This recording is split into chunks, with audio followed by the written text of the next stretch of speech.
किताब विपरण की रीत तो सच दा मार्ग भाग तीजा। लेखक सरदार गुरबख्श सिंह काला अफगाना। दूजे कांड दा 6वां भाग पुरोहतवादी तीर्थ अस्थान ते पवित्र सरोवर।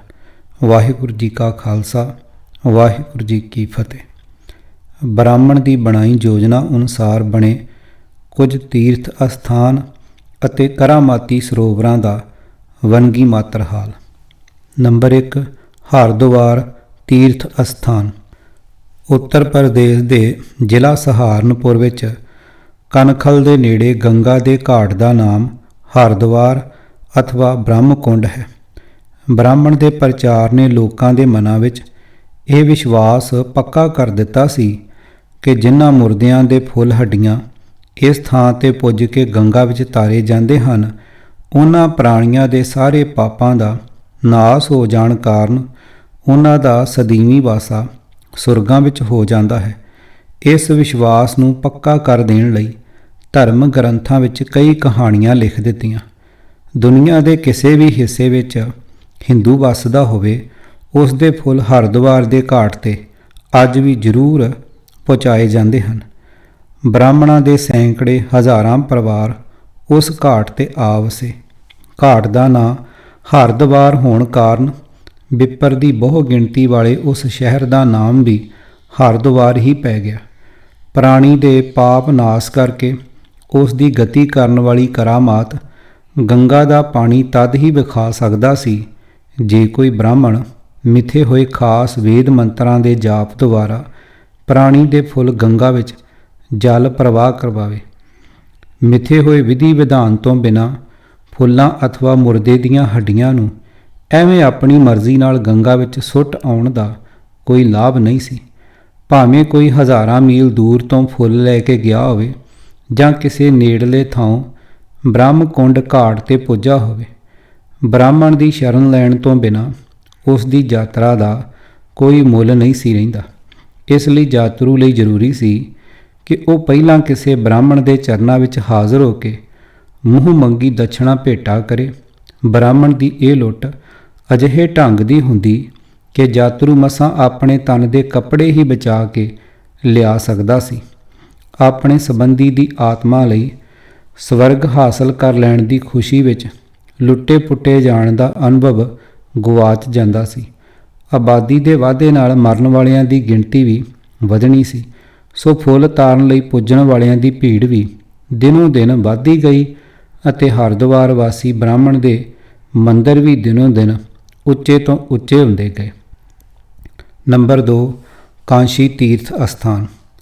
पवित्र नदी गंगा के कंढे ते आबाद यूपी विच हिंदुओं का कांशी एक प्रधान नगर है जो पुराणक समय तो ही संस्कृत भाव वैदिक काल की विद्या की टकसाल है ਅਤੇ महान तीर्थ है। हरेक मत के हिंदू ने इस शहर की रौनक ਵਧਾਉਣ ਦਾ यतन किया है।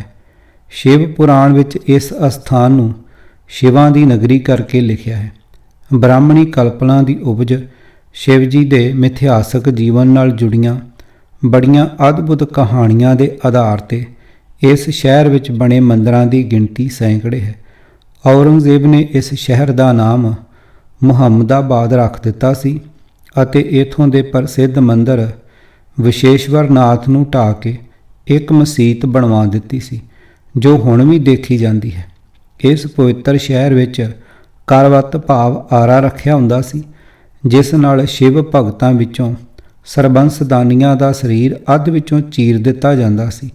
भावें इस नरदई रस्म नूं जहांगीर ने बंद करन दे हुक्म जारी कर दिते सन, पर ब्राह्मण ने लोकां दे मनां विच स्वर्गी सुखां दा भरम अजिही असरदार योगता नाल पाया होया सी कि यह आरा काफ़ी समय ताईं बेअंत लोकां नूं संसारी दुखां तो मुक्त करन दी सेवा करदा रहा।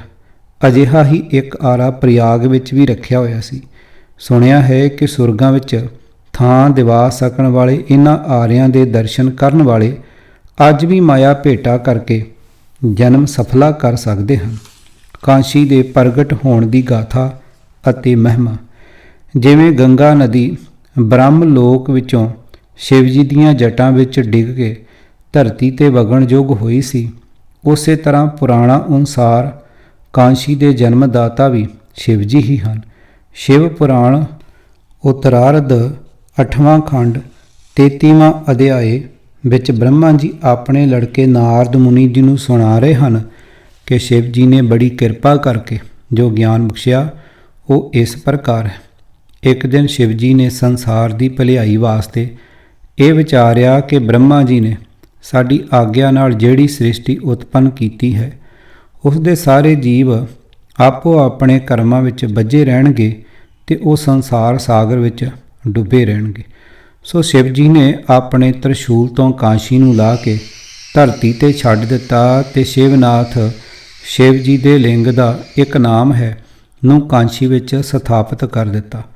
ਭਾਵ ਕਾਂਸ਼ੀ ਵਿੱਚ ਬਣੇ ਮੰਦਰਾਂ ਵਿੱਚੋਂ ਇੱਕ ਮੰਦਰ ਵਿਚਲਾ ਸ਼ਿਵਲਿੰਗ ਸ਼ਿਵ ਜੀ ਨੇ ਆਪ ਸਥਾਪਿਤ ਕੀਤਾ ਸੀ। ਉਸ ਸ਼ਿਵਲਿੰਗ ਮੰਦਰ ਦਾ ਨਾਮ ਵੀ ਵਿਸ਼ਵਨਾਥ ਮੰਦਰ ਹੀ ਹੈ। ਬ੍ਰਹਮਾ ਜੀ ਕਹਿੰਦੇ ਹਨ ਕਿ ਸ਼ਿਵ ਜੀ ਤੋਂ ਕਾਂਸ਼ੀਪੁਰੀ ਦੀ ਮਹਿਮਾ ਸੁਣ ਕੇ ਅਸਾਂ ਭਾਵ ਬ੍ਰਹਮਾ ਜੀ ਨੇ ਵਿਸ਼ਨੂੰ ਜੀ ਦੇਵਤਿਆਂ ਤੇ ਹੋਰ ਰਿਸ਼ੀਆਂ ਮੁਨੀਆਂ ਨੇ ਰਲ ਕੇ ਵਿਸ਼ਵਨਾਥ ਸ਼ਿਵਲਿੰਗ ਦੀ ਪੂਜਾ ਕੀਤੀ। ਸ਼ਿਵ ਜੀ ਨੇ ਆਪਣੇ ਗਣਾਂ ਸਹਿਤ ਸਭ ਨੂੰ ਦਰਸ਼ਨ ਦਿੱਤੇ ਤੇ ਸਭ ਨੂੰ ਵਰ ਦੇ ਕੇ ਨਿਹਾਲ ਕੀਤਾ। ਵਿਸ਼ਵਨਾਥ ਅਤੇ ਕਾਂਸ਼ੀ ਦੇ ਕੌਤਕ ਭਗਤਾਂ ਨੂੰ ਮੁਕਤੀ ਦੇਣ ਵਾਲੇ ਹਨ। ਕਾਂਸ਼ੀ ਵਿੱਚ ਮਣਕਰਣਕਾ ਤੀਰਥ ਹੈ ਜਿਹੜਾ ਸਭ ਮਨੋਰਥਾਂ ਨੂੰ ਪੂਰਾ ਕਰਦਾ ਹੈ। ਜਦੋਂ ਇਸ ਸੰਸਾਰ ਵਿੱਚ ਕਾਂਸ਼ੀ ਪ੍ਰਗਟ ਹੋਈ ਤਾਂ ਘਰ ਘਰ ਵਿੱਚ ਖੁਸ਼ੀ ਦੀ ਲਹਿਰ ਵਰਤ ਗਈ ਸੀ ਆਦ। ਇਸ ਤਰ੍ਹਾਂ ਕਈ ਪ੍ਰਕਾਰ ਦਾ ਝੂਠ ਬ੍ਰਹਮਾ ਦੇ ਮੂੰਹੋਂ ਅਖਵਾ ਕੇ ਸ਼ਿਵਲਿੰਗ ਦੇ ਕਈ ਮੰਦਰ ਕਾਂਸ਼ੀ ਵਿੱਚ ਬਣਵਾ ਲਏ ਅਤੇ ਗੰਗਾ ਜਮਨਾ ਵਾਂਗ ਕਾਂਸ਼ੀਪੁਰੀ ਨੂੰ ਵੀ ਇੱਕ ਮਹਾਨ ਦੇਵੀ ਦੇ ਰੂਪ ਵਿੱਚ ਧਰਤੀ ਤੇ ਆਈ ਦਰਸਾਇਆ ਹੈ। ਇਸ ਵਿਚਲੇ ਸਾਰੇ ਮੰਦਰਾਂ ਬਾਰੇ ਸਾਰਾ ਝੂਠ ਬ੍ਰਹਮਾ ਜੀ ਨੇ ਨਾਰਦ ਮੁਨੀ ਨੂੰ ਸੁਣਾਇਆ ਹੋਇਆ ਹੈ। ਮਨੁੱਖਤਾ ਦੇ ਪਿਆਰ ਨਾਲ ਅਤੇ ਦੁਖੀਆਂ ਦੇ ਦਰਦ ਵੰਡਾਉਣ ਆਏ ਗੁਰੂ ਨਾਨਕ ਪਾਤਸ਼ਾਹ ਜੀ ਨੇ ਸਮਝ ਲਿਆ ਕਿ ਅਗਿਆਨਤਾ ਦੇ ਕਾਰਨ ਹੀ ਲੋਕ ਬ੍ਰਾਹਮਣੀ ਭਰਮ ਜਾਲ ਵਿੱਚ ਫਸ ਕੇ ਲੁੱਟੇ ਜਾ ਰਹੇ ਹਨ। ਸੋ ਲੋਕਾਂ ਨੂੰ ਗੁਰਮਤਿ ਗਿਆਨ ਤੋਂ ਜਾਣੂ ਕਰਾ ਕੇ ਸੱਚ ਦੇ ਧਾਰਨੀ ਬਣਾਉਣ ਲਈ ਗੁਰਦੇਵ ਜੀ ਯਾਤਰੂਆਂ ਦੀਆਂ ਭੀੜਾਂ ਵਾਲੇ ਤੀਰਥਾਂ ਤੇ ਪੁੱਜ ਕੇ ਲੋਕਾਂ ਦੇ ਭਰਮ ਨੂੰ ਦੂਰ ਕਰਨ ਲਈ ਸਦਾ ਯਤਨਸ਼ੀਲ ਰਹੇ। ਉਸ ਥਾਂ ਦੇ ਪਾਂਧਿਆਂ ਨਾਲ ਗਿਆਨ ਚਰਚਾ ਕਰਕੇ ਉਹਨਾਂ ਨੂੰ ਜਨਤਾ ਦੇ ਸੇਵਾਦਾਰ ਬਣਨ ਦਾ ਉਪਦੇਸ਼ ਦਿੰਦੇ ਰਹੇ। ਜਿਵੇਂ ਹਰਿਦੁਆਰ ਵਿਖੇ ਪਿੱਤਰਾਂ ਨੂੰ ਪਾਣੀ ਦੇਣ ਵਾਲੇ ਭਰਮੀਆਂ ਦਾ ਭਰਮ ਦੂਰ ਕਰਨ ਲਈ ਸੂਰਜ ਵੱਲ ਪਿੱਠ ਕਰਕੇ ਪੱਛਮ ਵੱਲ ਨੂੰ ਪਾਣੀ ਸੁੱਟਣ ਲੱਗ ਪਏ ਸਨ ਅਤੇ ਲੋਕਾਂ ਨੂੰ ਸਮਝਾਇਆ ਸੀ ਕਿ ਜੇ ਉਹਨਾਂ ਗੁਰੂ ਜੀ ਦਾ ਸੁੱਟਿਆ ਪਾਣੀ ਧਰਤੀ ਉੱਤੇ ਹੀ ਸੁੱਕ ਰਹੀ ਫਸਲ ਤੱਕ ਨਹੀਂ ਪੁੱਜ ਸਕਦਾ ਤਾਂ ਉਤਾਂ ਸੂਰਜ ਵੱਲ ਨੂੰ ਸੁੱਟਿਆ ਯਾਤਰੂਆਂ ਦਾ ਪਾਣੀ ਕਰੋੜਾਂ ਮੀਲ ਦੂਰ ਆਕਾਸ਼ ਵਿਚਲੇ ਕਥਿਤ ਪਿੱਤਰ ਲੋਕ ਵਿੱਚ ਕਿਵੇਂ ਪੁੱਜ ਸਕਦਾ ਹੈ। ਕਾਂਸ਼ੀ ਕਿਉਂਕਿ ਬੜਾ ਪ੍ਰਸਿੱਧ ਤੀਰਥ ਅਸਥਾਨ ਅਤੇ ਵਿਦਿਆ ਦਾ ਕੇਂਦਰ ਸੀ, ਜਿਸ ਕਾਰਨ ਗੁਰਦੇਵ ਜੀ ਇੱਥੇ ਆਪਣੇ ਹੋਰ ਜਾਮਿਆਂ ਸਮੇਂ ਵੀ ਪਧਾਰਦੇ ਰਹੇ ਸਨ। ਸੋ ਇਸ ਸ਼ਹਿਰ ਵਿੱਚ ਹੇਠ ਲਿਖੇ ਗੁਰਦੁਆਰੇ ਵੀ ਹਨ। ਊੜਾ ਇਸ ਸ਼ਹਿਰ ਦੇ ਲਕਸਾ ਮਹੱਲ ਅਸਥਾਨ ਤੇ ਗੁਰੂ ਕਾ ਬਾਗ ਗੁਰਦੁਆਰਾ ਹੈ। ਇੱਥੇ ਸਤਿਗੁਰੂ ਨਾਨਕ ਦੇਵ ਜੀ ਆਏ ਸਨ ਅਤੇ ਬੇਅੰਤ ਲੋਕਾਂ ਨੂੰ ਆਪਣੇ ਅਨਮੋਲ ਬਚਨ ਸੁਣਾ ਕੇ ਨਿਹਾਲ ਕੀਤਾ ਸੀ। ਗੋਪਾਲ ਨਾਮੀ ਪਾਂਡੇ ਨੇ ਸਤਿਗੁਰਾਂ ਨਾਲ ਚਰਚਾ ਕੀਤੀ ਤਾਂ ਉਸ ਨੂੰ ਵੀ ਬੜਾ ਉੱਤਮ ਉਪਦੇਸ਼ ਦਿੱਤਾ ਸੀ। ਭਾਗੜਾ ਮੁਹੱਲਾ ਐਸ਼ ਭੈਰੋ ਵਿੱਚ ਵੱਡੀ ਸੰਗਤ ਗੁਰਦੁਆਰਾ ਹੈ। ਇੱਥੇ ਸ੍ਰੀ ਗੁਰੂ ਤੇਗ ਬਹਾਦਰ ਸਾਹਿਬ ਨੌਵੇਂ ਪਾਤਸ਼ਾਹ ਜੀ ਸੰਮਤ 1722 ਵਿੱਚ ਪਧਾਰੇ ਸਨ ਅਤੇ 7 ਮਹੀਨੇ 13 ਦਿਨ ਨਿਵਾਸ ਕੀਤਾ। ਪਟਨੇ ਤੋਂ ਪੰਜਾਬ ਨੂੰ ਆਉਂਦੇ ਹੋਏ ਸ੍ਰੀ ਗੁਰੂ ਗੋਬਿੰਦ ਸਿੰਘ ਜੀ ਵੀ ਇਸ ਥਾਂ ਠਹਿਰੇ ਸਨ। ਸ੍ਰੀ ਗੁਰੂ ਤੇਗ ਬਹਾਦਰ ਜੀ ਦਾ ਚੋਲਾ ਅਤੇ ਗੁਰੂ ਗੋਬਿੰਦ ਸਿੰਘ ਜੀ ਦੇ ਜੋੜੇ ਇੱਥੇ ਬੜੇ ਸਨਮਾਨ ਨਾਲ ਰੱਖੇ ਹੋਏ ਹਨ, ਜਿਨ੍ਹਾਂ ਦਾ ਦਰਸ਼ਨ ਸੰਗਰਾਂਦ ਵਾਲੇ ਦਿਨ ਕਰਵਾਇਆ ਜਾਂਦਾ ਹੈ। ਪੋਹ ਸੁਦੀ 7, ਅੱਸੂ ਵਦੀ 10 ਅਤੇ ਵਿਸਾਖੀ ਦੇ ਦਿਨ ਇੱਥੇ ਮੇਲੇ ਲੱਗਦੇ ਹਨ। ਇਸ ਥਾਂ ਪਟਿਆਲੇ ਦੇ ਮਹਾਰਾਜਾ ਨਰਿੰਦਰ ਸਿੰਘ ਨੇ ਸੰਨ 1911 ਵਿੱਚ ਬਹੁਤ ਧਨ ਖਰਚ ਕਰਕੇ ਸ਼ੀਸ਼ ਮਹੱਲ ਬਣਵਾਇਆ ਅਤੇ ਗੁਰੂ ਘਰ ਦੇ ਲੰਗਰ ਲਈ ਜਾਇਦਾਦ ਦਾ ਪ੍ਰਬੰਧ ਕੀਤਾ। ਭਾਗ ਈੜੀ ਜਗਤਗੰਜ ਵਿੱਚ ਛੋਟੀ ਸੰਗਤ ਗੁਰਦੁਆਰਾ ਹੈ।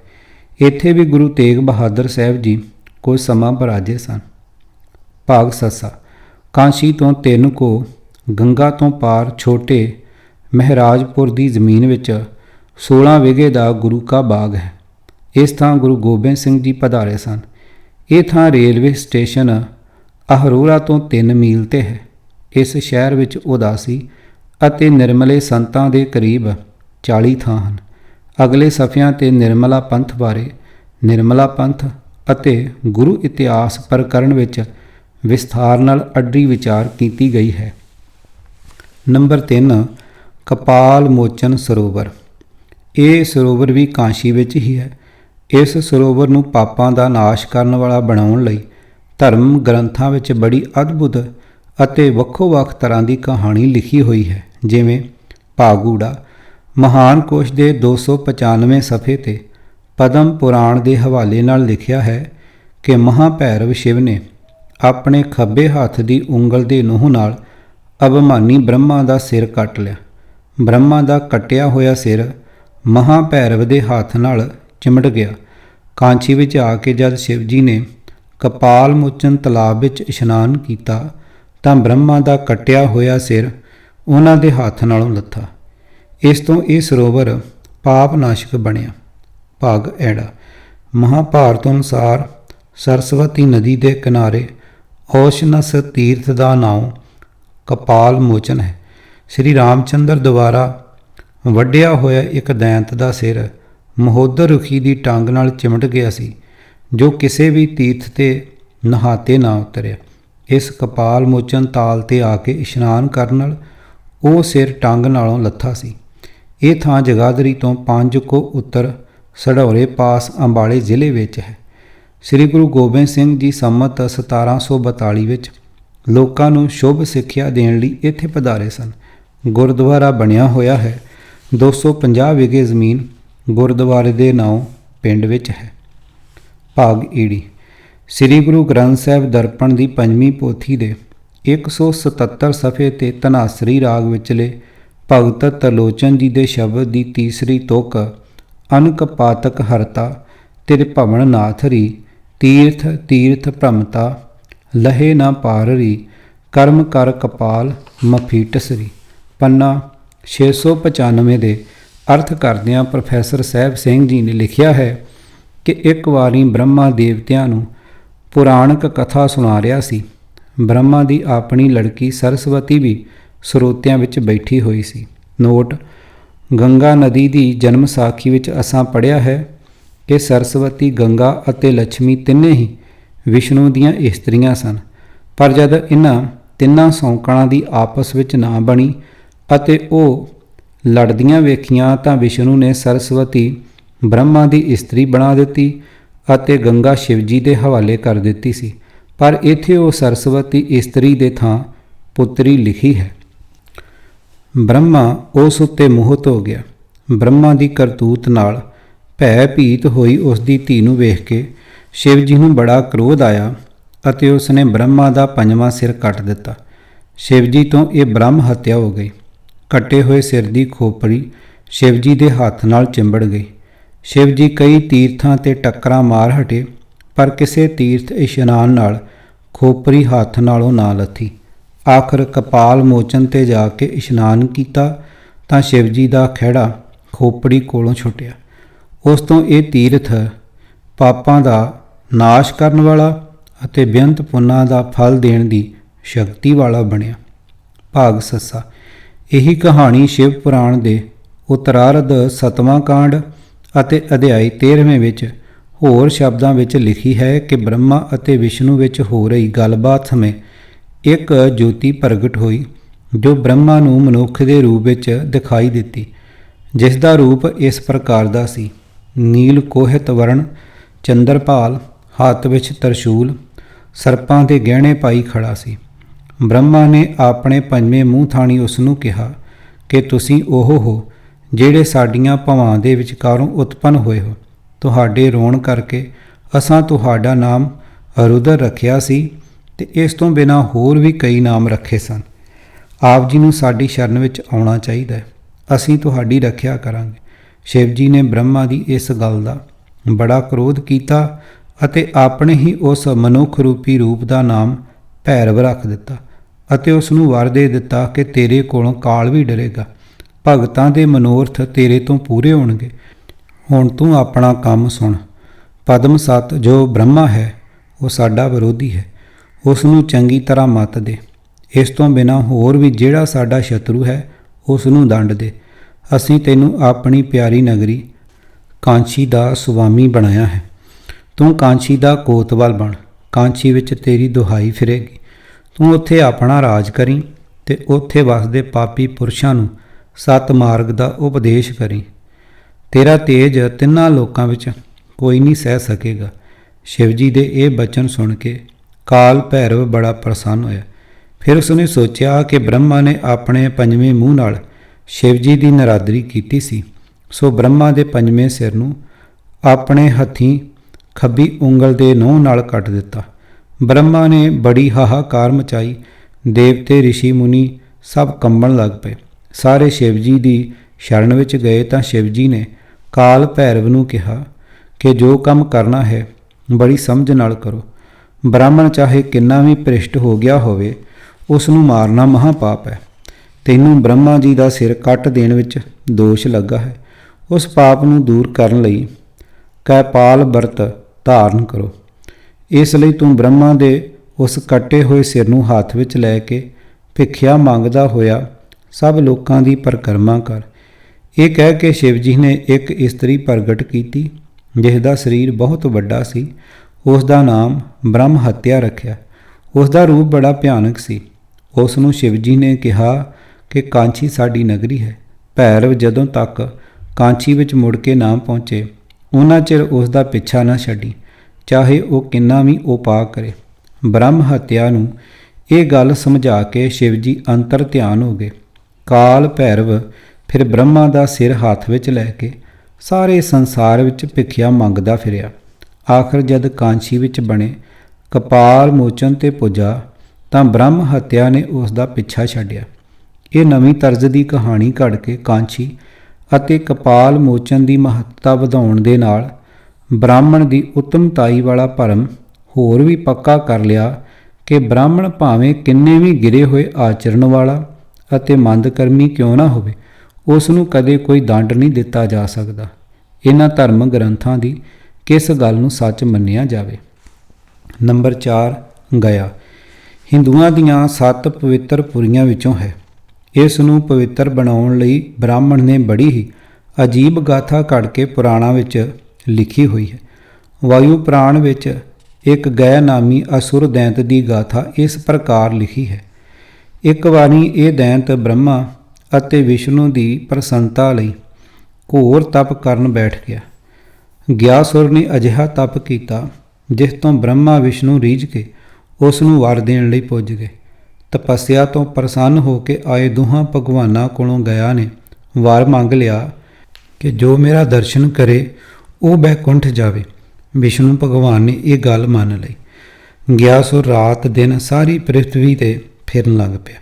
ਉਸ ਦੀ ਵੱਡੀ ਦੇਹ ਨੂੰ ਜੋ 125 ਯੋਜਨ ਲੰਬੀ ਅਤੇ 60 ਯੋਜਨ ਚੌੜੀ ਸੀ, ਜਾਮਨੂੰ ਦੇ ਰੁੱਖ ਨੂੰ ਹਾਥੀ ਜਿੱਡੇ ਜਾਮਨੂੰ ਲੱਗਣ ਜਿਹੀਆਂ ਬੜੀਆਂ ਵੱਡੀਆਂ ਗੱਪਾਂ ਘੜੀਆਂ ਹਨ, ਪਰ ਕਿਸੇ ਦੈਨ ਦਾ ਏਡਾ ਵੱਡਾ ਸਰੀਰ ਹੋਰ ਕਿਸੇ ਥਾਂ ਨਹੀਂ ਪੜਿਆ। ਭਾਵ ਕਿਸੇ ਥਾਂ ਨੂੰ ਪਵਿੱਤਰ ਬਣਾਉਣ ਦੀ ਧੁਨ ਵਿੱਚ ਪ੍ਰੋਹਤ ਜੀ ਵੱਡੇ ਤੋਂ ਵੱਡਾ ਕੁਫਰ ਲਿਖਣ ਤੋਂ ਜ਼ਰਾ ਨਹੀਂ ਸਨ ਝਿਜਕਦੇ। ਏਡਾ ਵਿਸ਼ਾਲ ਸਰੀਰ ਦੂਰੋਂ ਹੀ ਲੋਕ ਦੇਖਦੇ ਅਤੇ ਬੈਕੁੰਠ ਦੇ ਅਧਿਕਾਰੀ ਬਣ ਜਾਂਦੇ। ਥੋੜ੍ਹੇ ਸਮੇਂ ਵਿੱਚ ਧਰਮਰਾਜ ਦਾ ਦਫ਼ਤਰ ਬੰਦ ਹੋ ਗਿਆ ਅਤੇ ਉਸ ਨੇ ਆਪਣੇ ਦੁਰਦਸ਼ਾ ਬ੍ਰਹਮਾ ਅਤੇ ਵਿਸ਼ਨੂੰ ਨੂੰ ਸੁਣਾਈ। ਇਸ ਤੇ ਦੇਵਤਿਆਂ ਨੇ ਬ੍ਰਾਹਮਣ ਦਾ ਭੇਸ ਧਾਰ ਕੇ ਗਿਆ ਤੋਂ ਦਾਨ ਜਾ ਮੰਗਿਆ। ਜਦ ਗਿਆ ਨੇ ਇੱਛਾ ਪੁੱਛੀ ਤਾਂ ਦੇਵਤਿਆਂ ਨੇ ਕਿਹਾ ਕਿ ਤੂੰ ਆਪਣਾ ਸਰੀਰ ਸਾਨੂੰ ਦਾਨ ਕਰ ਦੇ। ਉਹ ਭੋਲਾ ਅਸੁਰ ਦੇਵਤਿਆਂ ਦੀ ਚਾਲ ਵਿੱਚ ਫਸ ਗਿਆ ਅਤੇ ਉਦਾਰਤਾ ਨਾਲ ਦੇਵਤਿਆਂ ਦੀ ਇੱਛਾ ਪੂਰੀ ਕਰ ਦਿੱਤੀ। ਦੇਵਤਿਆਂ ਨੇ ਉਸ ਦੇ ਸਰੀਰ ਨੂੰ ਪੱਥਰ ਦੀ ਚਟਾਨ ਹੇਠ ਦੱਬ ਦਿੱਤਾ, ਪਰ ਗਿਆ ਦੀ ਇੱਛਾ ਅਨੁਸਾਰ ਇਹ ਵਰ ਦਿੱਤਾ ਕਿ ਜੋ ਇਸ ਅਸਥਾਨ 'ਤੇ ਜਿੱਥੇ ਕਿ ਤੇਰਾ ਸਰੀਰ ਦੱਬਿਆ ਹੈ ਪਿੰਡ ਭਰਵਾਏਗਾ, ਉਹ ਅਤੇ ਆਪਣੇ ਪਿਤਰਾਂ ਨੂੰ ਬੈਕੁੰਠ ਦਾ ਅਧਿਕਾਰੀ ਕਰੇਗਾ। ਗੈ ਦੈਂਤ ਦੇ ਨਾਮ ਤੋਂ ਇਸ ਅਸਥਾਨ ਦਾ ਨਾਮ ਗਿਆ ਪੈ ਗਿਆ। ਸੋ ਜਿਹੜੇ ਪ੍ਰਾਣੀ ਗੰਗਾ ਤੋਂ ਸੁਰਗਾਂ ਵਿੱਚ ਪੁੱਜਣੋਂ ਰਹਿ ਜਾਂਦੇ, ਉਹ ਗਿਆ ਰਾਹੀਂ ਜ਼ਰੂਰ ਬੈਕੁੰਠੀ ਜਾ ਵੜਦੇ ਹਨ। ਕਹਿ ਕਬੀਰ ਹਉ ਭਇਆ ਉਦਾਸ, ਤੀਰਥ ਵੱਡਾ ਕਿ ਹਰਿ ਕਾ ਦਾਸ। ਪੰਨਾ 331। ਨੰਬਰ 5 ਮਥੁਰਾ। ਮਦੋਪੁਰੀ ਇਲਾਹਾਬਾਦ ਦੇ ਇਲਾਕੇ ਜਮਨਾ ਨਦੀ ਦੇ ਸੱਜੇ ਕਿਨਾਰੇ ਵ੍ਰਜ ਭੂਮੀ ਵਿੱਚ ਮਥੁਰਾ ਪ੍ਰਸਿੱਧ ਸ਼ਹਿਰ ਹੈ, ਜੋ ਹਿੰਦੂਆਂ ਦੀਆਂ 7 ਪਵਿੱਤਰ ਨਗਰੀਆਂ ਵਿੱਚੋਂ ਇੱਕ ਹੈ। ਕਥਿਤ ਤੌਰ 'ਤੇ ਕ੍ਰਿਸ਼ਨ ਜੀ ਨੇ ਇੱਥੇ ਹੀ ਜਨਮ ਲਿਆ ਸੀ। ਵਿਸ਼ਨੂੰ ਪੁਰਾਣ ਵਿੱਚ ਲਿਖਿਆ ਹੈ ਕਿ ਇੱਥੇ ਇੱਕ ਦੈਂਤ ਮਦ ਨਾਮੀ ਰਾਜ ਕਰਦਾ ਸੀ, ਜਿਸ ਤੋਂ ਇਸ ਸ਼ਹਿਰ ਦਾ ਨਾਮ ਮਦਪੁਰੀ ਹੋਇਆ। ਜਦ ਮਦ ਦੇ ਪੁੱਤਰ ਨਵਨ ਨੂੰ ਸ੍ਰੀ ਰਾਮ ਚੰਦਰ ਜੀ ਦੇ ਭਰਾ ਸ਼ਤਰੂਘਨ ਨੇ ਮਾਰ ਦਿੱਤਾ ਤਾਂ ਉਸਨੇ ਇਸ ਸ਼ਹਿਰ ਦਾ ਨਾਮ ਮਥੁਰਾ ਰੱਖ ਦਿੱਤਾ, ਜਿਸ ਤੋਂ ਫਿਰ ਮਥੁਰਾ ਬਣ ਗਿਆ। ਬਾਦਸ਼ਾਹ ਔਰੰਗਜ਼ੇਬ ਨੇ ਰਮਜ਼ਾਨ ਸਨ ਹਿਜਰੀ 1080 ਸਨ 1668 ਵਿੱਚ ਇਸ ਪੁਰੀ ਦਾ ਨਾਮ ਇਸਲਾਮਾਬਾਦ ਰੱਖਿਆ ਅਤੇ ਕੇਸ਼ਵ ਦੇ ਮੰਦਰ ਨੂੰ ਢਾਹ ਕੇ ਮਸੀਤ ਬਣਾ ਦਿੱਤੀ ਸੀ। ਨੰਬਰ 6 ਅਯੁੱਧਿਆ। ਉੱਤਰ ਪ੍ਰਦੇਸ਼ ਵਿੱਚ ਫੈਜ਼ਾਬਾਦ ਜ਼ਿਲ੍ਹੇ ਦੀ ਸਰਜੂ ਨਦੀ ਦੇ ਕਿਨਾਰੇ ਕੌਸ਼ਲ ਦੇਸ਼ ਦੀ ਪ੍ਰਧਾਨ ਪੁਰੀ, ਜੋ ਹਿੰਦੂਆਂ ਦੀਆਂ 7 ਪਵਿੱਤਰ ਪੁਰੀਆਂ ਵਿੱਚ ਗਿਣੀ ਜਾਂਦੀ ਹੈ। ਕਥਿਤ ਤੌਰ 'ਤੇ ਰਾਮ ਚੰਦਰ ਜੀ ਦਾ ਜਨਮ ਇਸੇ ਥਾਂ ਹੋਇਆ ਹੈ ਅਤੇ ਇਹ ਸੂਰਜਵੰਸ਼ੀ ਰਾਜਿਆਂ ਦੀ ਚਿਰ ਤੱਕ ਰਾਜਧਾਨੀ ਰਹੀ ਹੈ। ਵਾਲਮੀਕ ਨੇ ਲਿਖਿਆ ਹੈ ਕਿ ਇਸ ਨਗਰੀ ਨੂੰ ਵੇਵਸਤ ਮਨ ਨੇ ਵਸਾਇਆ ਸੀ। ਨੋਟ: ਇਸ ਖਿਆਲੀ ਮਨ ਦਾ ਹਾਲ ਪੁਸਤਕ ਦੇ ਪਹਿਲੇ ਭਾਗ ਵਿੱਚ ਆ ਚੁੱਕਾ ਹੈ। ਨੰਬਰ 7 ਜਗਨਨਾਥਪੁਰੀ। ਵਿਸ਼ਨੂੰ ਅਥਵਾ ਕ੍ਰਿਸ਼ਨ ਜੀ ਦੀ ਇੱਕ ਖਾਸ ਮੂਰਤੀ ਦਾ ਨਾਮ ਜਗਨਨਾਥ ਹੈ, ਜੋ ਬੰਗਾਲ ਅਤੇ ਹਿੰਦੁਸਤਾਨ ਦੇ ਹੋਰ ਕਈ ਪ੍ਰਦੇਸ਼ਾਂ ਵਿੱਚ ਪੂਜੀ ਜਾਂਦੀ ਹੈ, ਪਰ ਰਿਆਸਤ ਉੜੀਸਾ ਦੇ ਕਟਕ ਜ਼ਿਲ੍ਹੇ ਵਿੱਚ ਸਮੁੰਦਰ ਦੇ ਕੰਢੇ 'ਤੇ ਪੁਰੀ ਹੈ, ਜਿਸ ਵਿੱਚ ਜਗਨਨਾਥ ਕ੍ਰਿਸ਼ਨ ਦੇ ਬੁੱਤ ਦੀ ਬਹੁਤ ਹੀ ਮਹਾਨਤਾ ਹੈ। ਕਈ ਯਾਤਰੀ ਬਾਹਰਲੇ ਦੇਸ਼ਾਂ ਤੋਂ ਉੱਥੇ ਜਾਂਦੇ ਹਨ। ਖਾਸ ਕਰਕੇ ਰੱਥ ਯਾਤਰਾ ਦੇ ਦਿਨਾਂ ਵਿੱਚ ਯਾਤਰੂਆਂ ਦੀ ਭੀੜ ਬਹੁਤ ਵੱਧ ਜਾਂਦੀ ਹੈ। ਇਹ ਰੱਥ ਯਾਤਰਾ ਹਾੜ ਸੁਦੀ 2 ਨੂੰ ਮਨਾਈ ਜਾਂਦੀ ਹੈ। ਇਸ ਸਮੇਂ ਜਗਨਨਾਥ ਕ੍ਰਿਸ਼ਨ ਜੀ ਦੀ ਮੂਰਤੀ ਨੂੰ ਰੱਥ ਵਿੱਚ ਬਿਠਾਉਂਦੇ ਹਨ, ਜੋ 16 ਪਹੀਆਂ ਦਾ 48 ਫੁੱਟ ਉੱਚਾ ਹੈ। ਬ੍ਰਾਹਮਣ ਭਗਤ ਇਸ ਰੱਥ ਨੂੰ ਖਿੱਚਦੇ ਹਨ। ਜਗਨਨਾਥ ਦੇ ਰੱਥ ਨਾਲ 2 ਰੱਥ ਹੋਰ ਹੁੰਦੇ ਹਨ। ਬਲਰਾਮ ਦਾ 14 ਪਹੀਆਂ ਦਾ 44 ਫੁੱਟ ਉੱਚਾ, ਭਦਰਾ ਕੈਕਈਆ ਦੇ ਰਾਜੇ ਦੀ ਪੁੱਤਰੀ ਅਤੇ ਕ੍ਰਿਸ਼ਨ ਜੀ ਦੀਆਂ 8 ਰਾਣੀਆਂ ਵਿੱਚੋਂ ਇੱਕ ਰਾਣੀ ਦਾ 12 ਪਹੀਆਂ ਦਾ 43 ਫੁੱਟ ਉੱਚਾ। ਇਹਨਾਂ ਵਿੱਚ ਕ੍ਰਮਵਾਰ ਦੋਹਾਂ ਦੀਆਂ ਮੂਰਤੀਆਂ ਰੱਖੀਆਂ ਜਾਂਦੀਆਂ ਹਨ। ਪੁਰਾਣੇ ਸਮੇਂ ਬਹੁਤ ਲੋਕ ਰੱਥ ਦੇ ਪਹੀਏ ਹੇਠ ਆ ਕੇ ਮਰਨ ਤੋਂ ਮੁਕਤੀ ਹੋਣੀ ਮੰਨ ਕੇ ਪ੍ਰਾਣ ਤਿਆਗਦੇ ਸਨ। ਸਕੰਦ ਪੁਰਾਣ ਵਿੱਚ ਜਗਨਨਾਥ ਦੀ ਬਾਬਤ ਇੱਕ ਅਨੋਖੀ ਕਥਾ ਹੈ ਕਿ ਜਦ ਕ੍ਰਿਸ਼ਨ ਜੀ ਨੂੰ ਸ਼ਿਕਾਰੀ ਜ਼ਰ ਨੇ ਮਾਰ ਦਿੱਤਾ ਤਾਂ ਉਸ ਦਾ ਸਰੀਰ ਇੱਕ ਬਿਰਛ ਦੇ ਥੱਲੇ ਹੀ ਪਿਆ ਸੜ ਗਿਆ। ਕੁਝ ਸਮੇਂ ਪਿੱਛੋਂ ਕਿਸੇ ਪ੍ਰੇਮੀ ਨੇ ਅਸਥੀਆਂ ਨੂੰ ਇੱਕ ਸੰਦੂਕ ਵਿੱਚ ਪਾ ਕੇ ਰੱਖ ਦਿੱਤਾ। ਉੜੀਸਾ ਦੇ ਰਾਜੇ ਇੰਦਰ ਜਮਨ ਨੂੰ ਵਿਸ਼ਨੂੰ ਵੱਲੋਂ ਹੁਕਮ ਹੋਇਆ ਕਿ ਜਗਨਨਾਥ ਦਾ ਇੱਕ ਬੁੱਤ ਬਣਾ ਕੇ ਉਹ ਅਸਥੀਆਂ ਉਸ ਵਿੱਚ ਸਥਾਪਨ ਕਰੇ। ਇੰਦਰ ਜਮਨ ਦੀ ਪ੍ਰਾਰਥਨਾ ਮੰਨ ਕੇ ਦੇਵਤਿਆਂ ਦੇ ਮਿਸਤਰੀ ਵਿਸ਼ਵਕਰਮਾ ਨੇ ਬੁੱਤ ਬਣਾਉਣਾ ਇਸ ਸ਼ਰਤ 'ਤੇ ਮੰਨ ਲਿਆ ਕਿ ਪੂਰੀ ਤਰ੍ਹਾਂ ਤਿਆਰ ਹੋ ਜਾਣ ਤੋਂ ਪਹਿਲਾਂ ਜਦੋਂ ਵੀ ਕਿਸੇ ਨੇ ਆ ਕੇ ਬੁੱਤ ਵੇਖ ਲਿਆ ਤਾਂ ਉਹ ਆਪਣਾ ਕੰਮ ਉੱਥੇ ਹੀ ਬੰਦ ਕਰਕੇ ਚਲਾ ਜਾਵੇਗਾ। 15 ਦਿਨਾਂ ਮਗਰੋਂ ਰਾਜਾ ਬੇਸਬਰਾ ਹੋ ਗਿਆ ਅਤੇ ਵਿਸ਼ਵਕਰਮਾ ਪਾਸ ਜਾ ਪੁੱਜਾ। ਵਿਸ਼ਵਕਰਮਾ ਨੇ ਗੁੱਸੇ ਵਿੱਚ ਆ ਕੇ ਕੰਮ ਛੱਡ ਦਿੱਤਾ ਅਤੇ ਜਗਨਨਾਥ ਦਾ ਬੁੱਤ ਬਿਨਾਂ ਹੱਥਾਂ ਅਤੇ ਪੈਰਾਂ ਦੇ ਹੀ ਰਹਿ ਗਿਆ।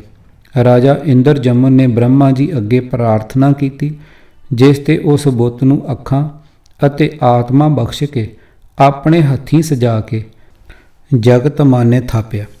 ਪਰ ਮਿਥਿਹਾਸ ਦੀ ਇਸ ਕਹਾਣੀ ਨੂੰ ਝੁਠਲਾਉਣ ਵਾਲੇ ਇਤਿਹਾਸ ਤੋਂ ਸਿੱਧ ਹੁੰਦਾ ਹੈ ਕਿ ਜਗਨਨਾਥ ਦਾ ਮੰਦਰ ਆਦਿ ਰਾਜਾ ਅਨੰਤ ਵਰਮਾ ਨੇ ਬਣਵਾਇਆ ਹੈ, ਜੋ ਸਨ 1076 ਤੋਂ ਸਨ 1147 ਤੀਕ ਗੰਗਾ ਅਤੇ ਗੋਦਾਵਰੀ ਦੇ ਵਿਚਕਾਰ ਰਾਜ ਕਰਦਾ ਸੀ। ਭਾਗ 8ਵਾਂ ਦਵਾਦਸ ਜੋਤੀਲਿੰਗ ਅਤੇ ਉਹਨਾਂ ਦੇ ਆਧਾਰ 'ਤੇ ਬਣੇ 12 ਮਹਾਨ ਤੀਰਥ।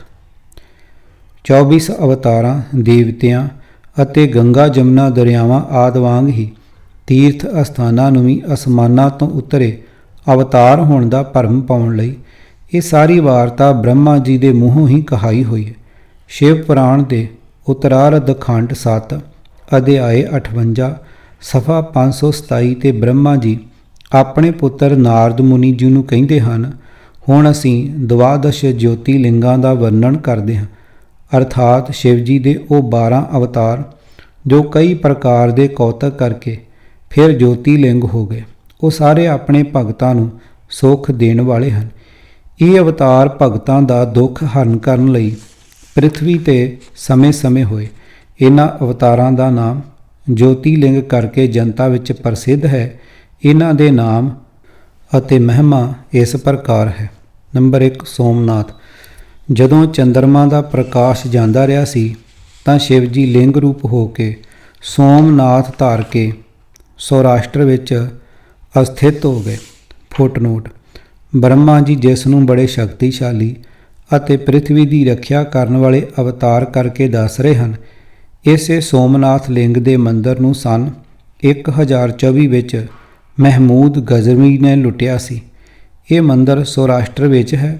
ਬੰਬਈ ਰਾਜ ਦੇ ਕਾਠੀਆਵਾੜ ਦੀ ਰਿਆਸਤ ਜੂਨਾਗੜ੍ਹ ਦੇ ਰਾਜ ਵਿੱਚ ਸਮੁੰਦਰ ਦੇ ਕਿਨਾਰੇ ਇੱਕ ਨਗਰ ਹੈ ਜਿਸ ਦਾ ਨਾਂ ਪ੍ਰਭਾਸ਼ ਅਥਵਾ ਵੇਰਾਵਲ ਪਤਨ ਹੈ। ਇਸੇ ਥਾਂ ਹੀ ਇਹ ਸ਼ਿਵਲਿੰਗ ਰੂਪੀ ਕਥਿਤ ਅਵਤਾਰ ਬਿਰਾਜਮਾਨ ਹੈ ਜਿਸ ਦਾ ਨਾਮ ਸੋਮਨਾਥ ਹੈ।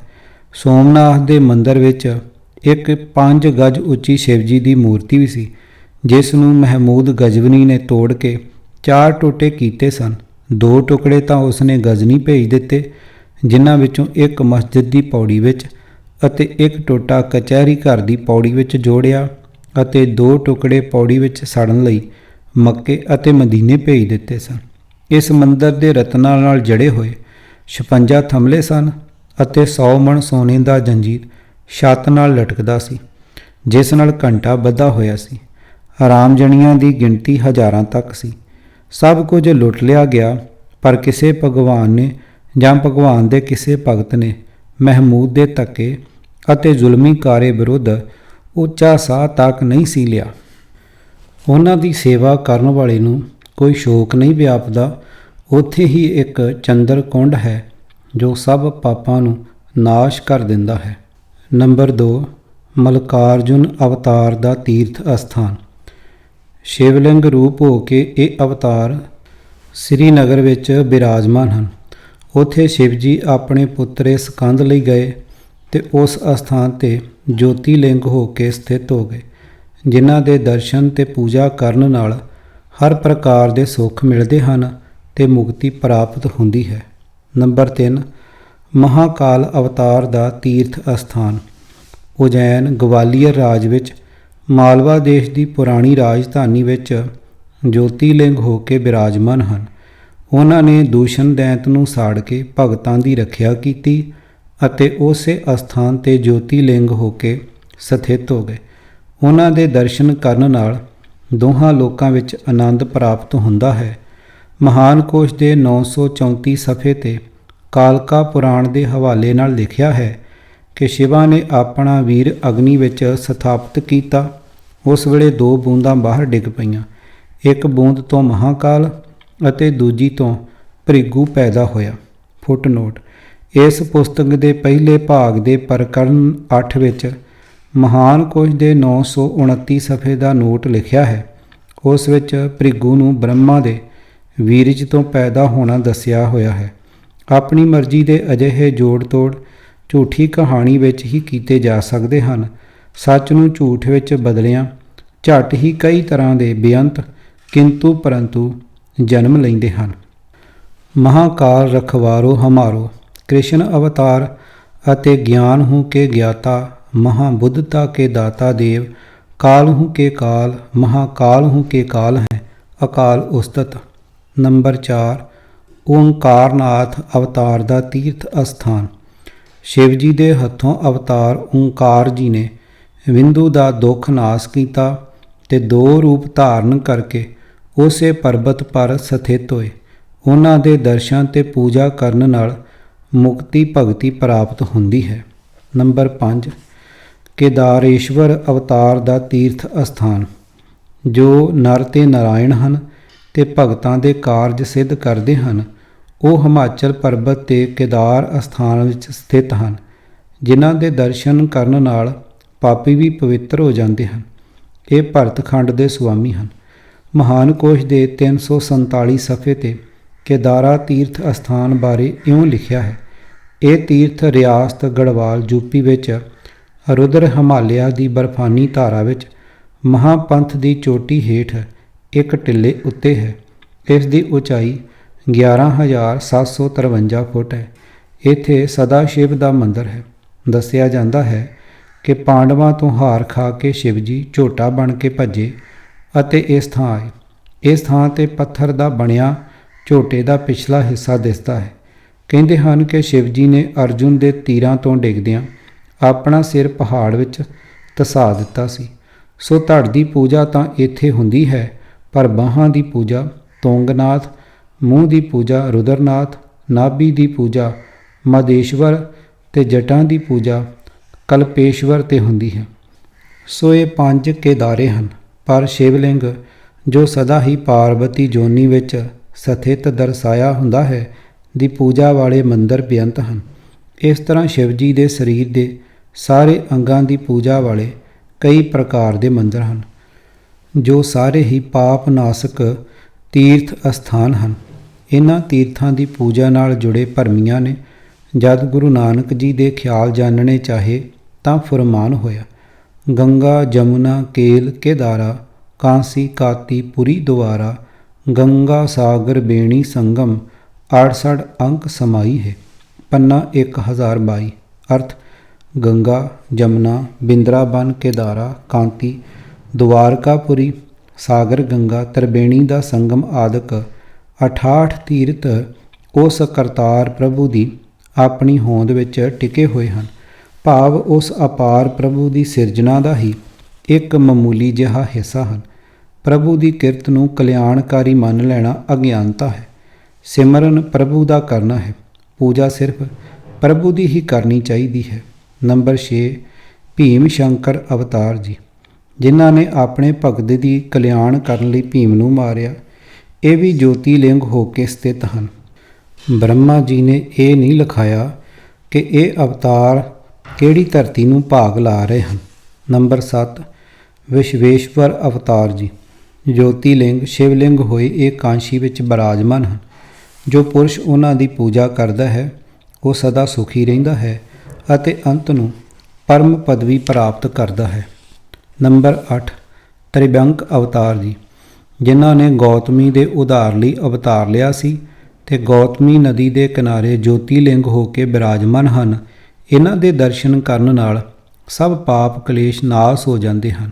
ਨੰਬਰ 9 ਵੈਦਿਆਨਾਥ ਅਵਤਾਰ ਜੀ, ਇਹਨਾਂ ਦਾ ਨਾਮ ਬੈਜਨਾਥ ਵੀ ਹੈ।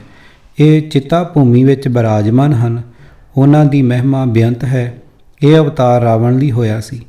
ਇਸ ਸ਼ਿਵਲਿੰਗ ਦੇ ਨਾਮ ਵਾਲਾ ਨਗਰ ਬੈਜਨਾਥ ਯੂਪੀ ਦੇ ਜ਼ਿਲ੍ਹਾ ਅਲਮੋਰ ਵਿੱਚ ਹੈ। ਨੰਬਰ 10 ਨਾਗੇਸ਼ ਅਵਤਾਰ ਜੀ, ਜੋ ਦਾਰੁਕ ਬਨ ਵਿੱਚ ਲਿੰਗ ਰੂਪ ਹੋ ਕੇ ਬਿਰਾਜਮਾਨ ਹਨ। ਉਹ ਆਪਣੇ ਭਗਤਾਂ ਦੀ ਪਾਲਣਾ ਕਰਕੇ ਦੁਸ਼ਟਾਂ ਨੂੰ ਦੰਡ ਦਿੰਦੇ ਹਨ। ਦਾਰੁਕ ਅਥਵਾ ਦਾਰੂ ਬਨ ਵਿੱਚ ਵਰਤਾਇਆ ਸ਼ਿਵਜੀ ਦਾ ਉਹ ਅਸ਼ਲੀਲ ਅਤੇ ਆਚਰਹੀਣਤਾ ਦਾ ਉਤਸ਼ਾਹ ਦੇਣ ਵਾਲਾ ਗੰਦਾ ਸਾਕਾ ਜੋ ਸ਼ਿਵ ਪੁਰਾਣ ਵਿੱਚ ਲਿਖਿਆ ਹੈ, ਇਸ ਪੁਸਤਕ ਦੇ ਪਹਿਲੇ ਭਾਗ ਦੇ ਪ੍ਰਕਰਣ 36 ਵਿੱਚ ਲਿਖਿਆ ਜਾ ਚੁੱਕਾ ਹੈ। ਨੰਬਰ 11 ਰਾਮਨਾਥ ਅਵਤਾਰ ਜੀ, ਰਾਮੇਸ਼ਵਰ ਸੇਤਬੰਧ ਵਿੱਚ ਬਿਰਾਜਮਾਨ ਹਨ। ਉਹਨਾਂ ਨੇ ਰਾਮਚੰਦਰ ਜੀ ਨੂੰ ਸੁੱਖ ਦਿੱਤਾ ਸੀ ਤੇ ਉਹਨਾਂ ਦੀ ਪ੍ਰੀਤੀ ਕਰਕੇ ਉੱਥੇ ਹੀ ਲਿੰਗ ਰੂਪ ਹੋ ਕੇ ਸਥਿਤ ਹੋ ਗਏ। ਜਿਹੜਾ ਪੁਰਸ਼ ਇਹਨਾਂ ਨੂੰ ਗੰਗਾ ਜਲ ਨਾਲ ਇਸ਼ਨਾਨ ਕਰਾਉਂਦਾ ਹੈ ਉਸ ਦੇ ਪਾਪ ਨਾਸ਼ ਹੋ ਜਾਂਦੇ ਹਨ ਅਤੇ ਉਹ ਲੋਕ ਪਰਲੋਕ ਵਿੱਚ ਸੁੱਖ ਮਾਣਦਾ ਹੈ। ਦੱਖਣ ਦੇ ਪਾਮਬਨ ਦਵੀਪ ਵਿੱਚ ਸਮੁੰਦਰ ਦੇ ਕਿਨਾਰੇ ਰਾਮਚੰਦਰ ਜੀ ਨੇ ਸ਼ਿਵਲਿੰਗ ਸਥਾਪਨ ਕੀਤਾ ਮੰਨਿਆ ਜਾਂਦਾ ਹੈ। ਇਸ ਦਾ ਮੰਦਰ 100 ਫੁੱਟ ਉੱਚਾ ਹੈ। ਬੜਾ ਸੁੰਦਰ ਮੰਦਰ ਹੈ। ਮੰਦਰ ਦੇ ਕਾਰਨ ਨਾਲ ਲੱਗਦੀ ਬਸਤੀ ਦਾ ਨਾਮ ਰਾਮੇਸ਼ਵਰ ਹੋ ਗਿਆ ਹੈ। ਨੰਬਰ 12 ਕੁਮੇਸ਼ਵਰ ਅਵਤਾਰ ਜੀ, ਇਹਨਾਂ ਦੀ ਕਥਾ ਇਸ ਪ੍ਰਕਾਰ ਹੈ। ਦੱਖਣ ਦਿਸ਼ਾ ਵਿੱਚ ਦੇਵਗਿਰੀ ਦੇ ਨੇੜੇ ਇੱਕ ਪਿੰਡ ਵਿੱਚ ਸੁਧਰਮਾ ਨਾਮ ਦਾ ਇੱਕ ਬ੍ਰਾਹਮਣ ਰਹਿੰਦਾ ਸੀ। ਉਸ ਦੀਆਂ 2 ਇਸਤਰੀਆਂ ਸਨ। ਉਸ ਦੀ ਦੂਸਰੀ ਇਸਤਰੀ ਦਾ ਨਾਮ ਕੁਸਮਾ ਸੀ। ਉਸ ਦੇ ਘਰ ਸ਼ਿਵ ਜੀ ਦੀ ਪੂਜਾ ਕਰਨ ਨਾਲ ਇੱਕ ਪੁੱਤਰ ਜਨਮਿਆ। ਪਹਿਲੀ ਇਸਤਰੀ ਨੇ ਉਸ ਬਾਲਕ ਨੂੰ ਮਾਰ ਦਿੱਤਾ। ਸ਼ਿਵ ਜੀ ਨੇ ਉਸ ਅਸਥਾਨ 'ਤੇ ਪ੍ਰਗਟ ਹੋ ਕੇ ਉਸ ਬਾਲਕ ਨੂੰ ਜ਼ਿੰਦਾ ਕਰ ਦਿੱਤਾ। ਕੁਸਮਾ ਨੂੰ ਬਹੁਤ ਆਨੰਦ ਹੋਇਆ। ਕੁਸਮਾ ਦੇ ਪ੍ਰੇਮ ਵਸ ਹੋ ਕੇ ਸ਼ਿਵ ਜੀ ਜੋਤੀਲਿੰਗ ਹੋ ਕੇ ਉੱਥੇ ਹੀ ਸਥਿਤ ਹੋ ਗਏ। ਉਹਨਾਂ ਦਾ ਨਾਮ ਕੁਮੇਸ਼ਵਰ ਪ੍ਰਸਿੱਧ ਹੋ ਗਿਆ। ਜੋ ਪੁਰਸ਼ ਇਸ ਜੋਤੀਲਿੰਗ ਦੇ ਦਰਸ਼ਨ ਤੇ ਉਸ ਦੀ ਪੂਜਾ ਕਰਦਾ ਹੈ, ਉਸ ਨੂੰ ਸ਼ਿਵ ਜੀ ਦੀ ਕਿਰਪਾ ਨਾਲ ਸਭ ਸੁੱਖ ਪ੍ਰਾਪਤ ਹੁੰਦੇ ਹਨ। ਇਹ ਸਾਰਾ ਮਨ ਘੜਤ ਕੁਫਰ ਬ੍ਰਾਹਮਣ ਨੇ ਉਸੇ ਬ੍ਰਹਮਾ ਜੀ ਦੇ ਮੂੰਹੋਂ ਅਖਵਾਇਆ ਹੋਇਆ ਹੈ, ਜਿਸ ਦੇ ਮੂੰਹ ਵਿੱਚੋਂ ਆਪਣਾ ਜਨਮ ਹੋਇਆ ਦੱਸਦਾ ਹੈ। ਸਾਰਾ ਝੂਠ ਪਾਪ ਆਪਣੇ ਜਨਮਦਾਤੇ ਦੇ ਮੱਥੇ ਹੀ ਮੜਿਆ ਹੈ। ਕਿਤਾਬ ਵਿਪਰਨ ਕੀ ਰੀਤ ਤੋਂ ਸੱਚ ਦਾ ਮਾਰਗ ਭਾਗ 3। ਲੇਖਕ ਸਰਦਾਰ ਗੁਰਬਖਸ਼ ਸਿੰਘ ਕਾਲਾ ਅਫਗਾਨਾ। ਦੂਜੇ ਕਾਂਡ ਦਾ 6ਵਾਂ ਭਾਗ। ਆਵਾਜ਼ ਗੁਰਜੰਟ ਸਿੰਘ ਰੂਪੋਵਾਲੀ। ਵਾਹਿਗੁਰੂ ਜੀ ਕਾ ਖਾਲਸਾ, ਵਾਹਿਗੁਰੂ ਜੀ ਕੀ ਫਤਿਹ।